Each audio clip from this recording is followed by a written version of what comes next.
Well, good afternoon and welcome to the Idahoan Show. Today I want to talk a little bit about loading 9mm for defensive purposes or any application that requires as much punch as possible from the 9mm cartridge. Now, up until recently, my preferred defensive load for 9mm consisted of 8.5 grains of Alliant Blue Dot powder propelling a 115 grain jacketed hollow point bullet. And that happens to be the maximum load specified in the 14th edition of Speer's Reloading Manual. It was actually giving me velocities of 1,290 feet per second, plus or minus about 10, from my rather short-barreled SIG P365. So I was pretty satisfied with that load until I ran out of Blue Dot powder. And when I went to go buy more, I discovered that nobody has it in stock. No one's had it in stock for years.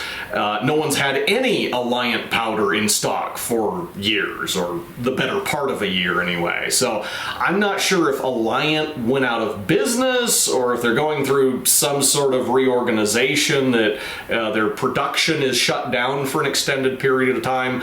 What I do know is that Blue Dot powder is unavailable and I've had to find alternatives.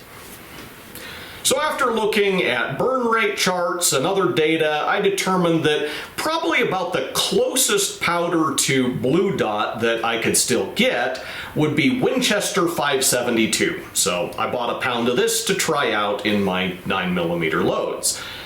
Then I discovered that nobody publishes loading data for loading 9mm with Winchester 572.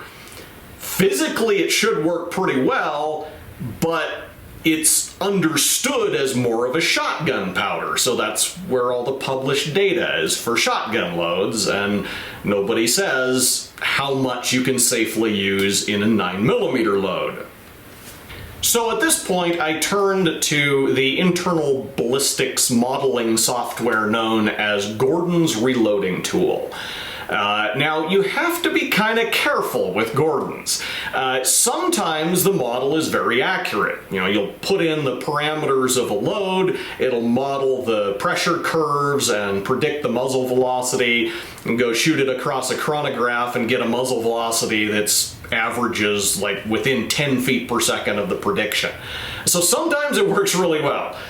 Other times you can spend all day tweaking your model and never quite get a model that accurately matches the physical results that you're observing.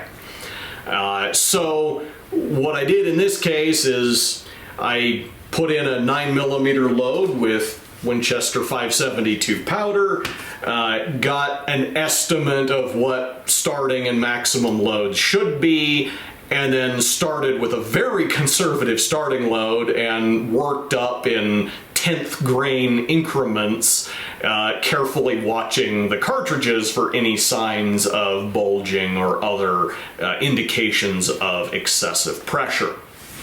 And as I was testing these loads, I was also checking muzzle velocities across a chronograph.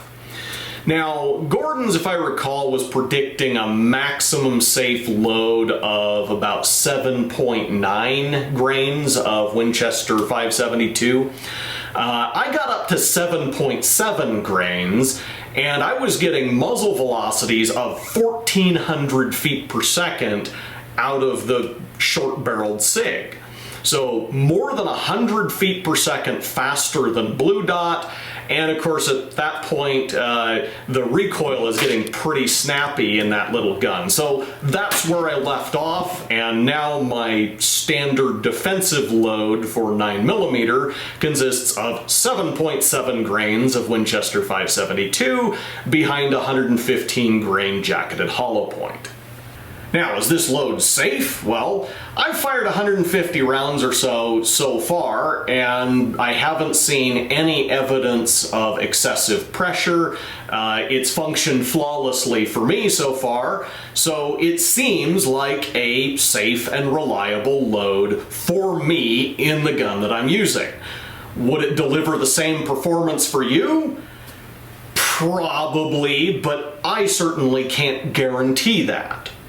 Does it meet the industry standards for maximum average pressure in a 9mm cartridge? Again, based on what I've seen, I think it probably does, but I can't guarantee that because I don't have the equipment to actually measure that and determine what the maximum average pressure is. So, should you decide to actually load any ammo using this data, understand that you're doing so strictly at your own risk. Anyway, until next time, thank you for watching The Idahoan Show.